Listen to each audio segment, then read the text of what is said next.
As you come up to 10, that is their god. That is 10. That is the hermaphrodite.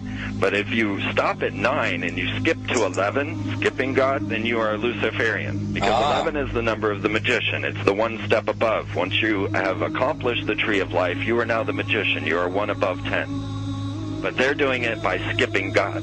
That's the symbolism of 9/11.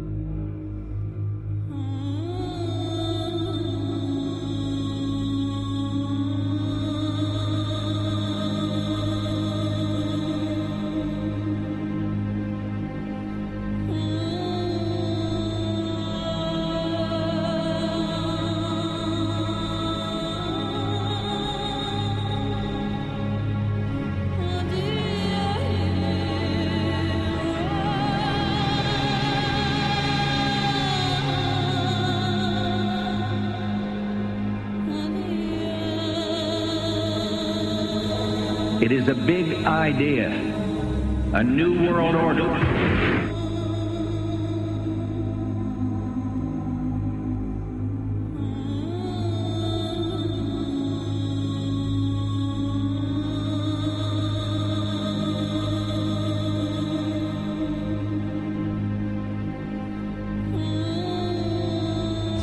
We were on assignment. We were supposed to kill 2 birds with 1 stone. In Fight Club, Project Mayhem destroys a giant bronze spherical sculpture. This seems an obvious reference to the sphere at the World Trade Center complex. Trust me. Everything's gonna be fine. In a pivotal scene reminiscent of 9/11, we see the destruction of skyscrapers and the change of a skyline. Second anniversary of the 9/11 attack on the World Trade Center, George Bush asked for an $87 billion increase in military spending.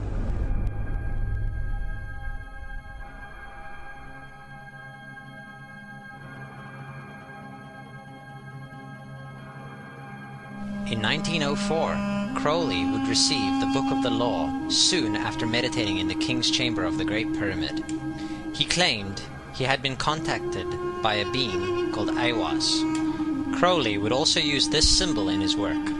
Some of its meanings are said to include a reference to the number 77 in Hebrew and a connection to the god Pan. Crowley made this drawing of a non-human intelligence he saw during a ritual. Synchronous 23 has made the connection between Aiwass and the Wizard of Oz, and has further pointed out the similarities between Crowley's grey alien-like drawing and the depiction of the projection of the Wizard of Oz in the film version. The much overlooked theory has been put forward on the internet that when we are looking at George W. Bush, we are actually seeing Aleister Crowley's grandson.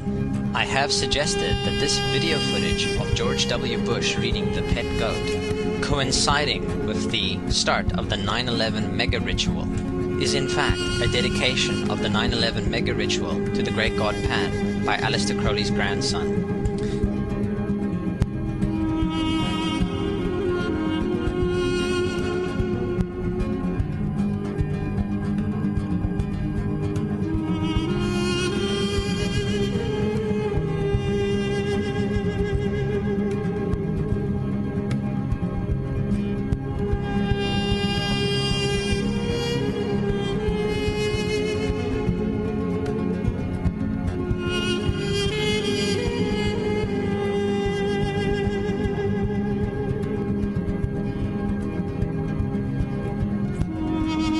Things get a little weird. This is the 1978 version of The Wizard of Oz, The Wiz.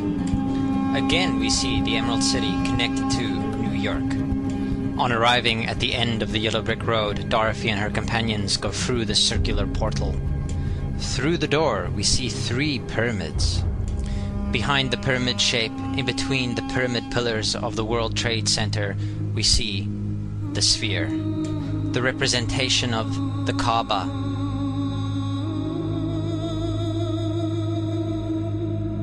The inhabitants of Oz dance around the sphere in ritualistic fashion. Fashioned in giant letters over the dome of the sphere, we see the word Oz. Oz, symbols of Pan and Aiwass, seen smack at the heart where the new Aeon was ushered in. and where the Stargate was opened.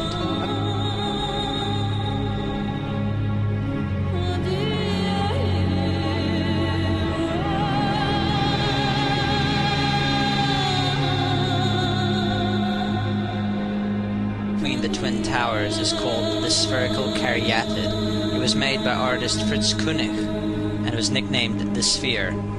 We see that Koenig made this thing in Bavaria, the same place where the Illuminati was founded. The most interesting fact about the placement of the Sphere at the World Trade Center Plaza has to be that architect and designer of the World Trade Center, Minoru Yamasaki, intended the plaza itself to be a representation of the Grand Mosque of Mecca, the Sphere in particular taking the place of the Kaaba.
So, my friends, it's time you start placing your faith and your dedication to the one and only God, the everlasting creator of everything on earth and in the universe. He is greater than anything our minds can comprehend. Do you know how many times Muslims are required to circle the Kaaba and visit it? 7 times, each counterclockwise. Would you like to know why? You see, what binds us as humans to this life and to this dimension and to this earth is the limits of time and space. We are bound to this dimension and this reality through time and space. Hence, if one wants to leave this dimension or leave this reality, he needs to break away from time and space. So when you visit the Kaaba and you rotate counterclockwise, what is this practice actually doing? It is literally helping you elevate your soul and elevating yourself to break away from time and space so you can touch something so unique and so beautiful and so powerful that it changes your life forever. And if you don't believe me, ask anyone who has visited the Kaaba how he or she felt or how their lives have changed ever since.